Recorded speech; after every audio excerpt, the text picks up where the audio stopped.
agbésùmọ̀mí lọmọ Nàìjíríà ìdí nìyí o tó fi rí bẹ́ẹ̀ Christopher Musa ọ̀gá ògbó ológun Nàìjíríà ló sọ bẹ́ẹ̀.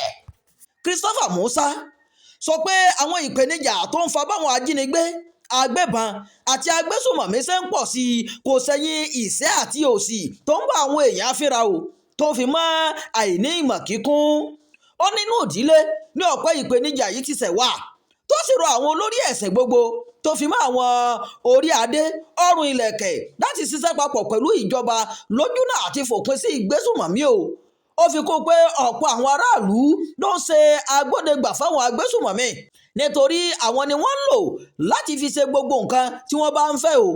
Ó ní yàtọ̀ sí àwọn tí wọ́n máa ń fún àwọn agbésùmọ̀mí lọ́wọ́, àwọn ni wọ́n máa ń pèsè àwọn ohun tí wọ́n nílò bí epo bẹntiróòlù, omi, oúnjẹ àti bẹ́ẹ̀ bẹ́ẹ̀ lọ o.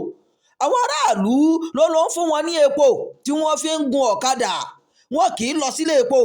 Àwọn èèyàn ló ń ta omi o, oúnjẹ àti àwọn nǹkan míì tí wọ́n máa ń lò.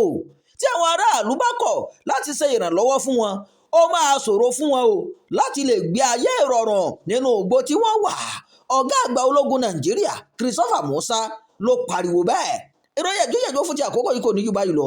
Ẹ má gbàgbé láti máa darapọ̀ mọ́ ìkànnì yìí, ẹ máa pe ká o, ẹ máa fèròǹgbà yín sábàlá àríwísí, ẹ ṣeun o bẹ́ẹ̀ ṣe ń tẹ́tí gbọ́ wá.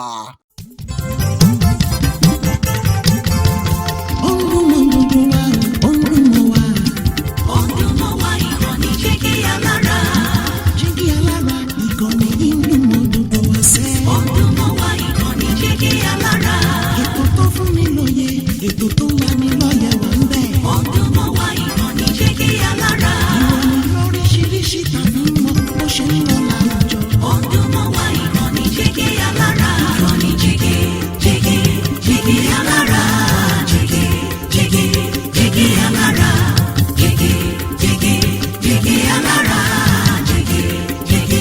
Jígí Alára. Ìkànnì Jígí Alára 24 bàbá gbogbo.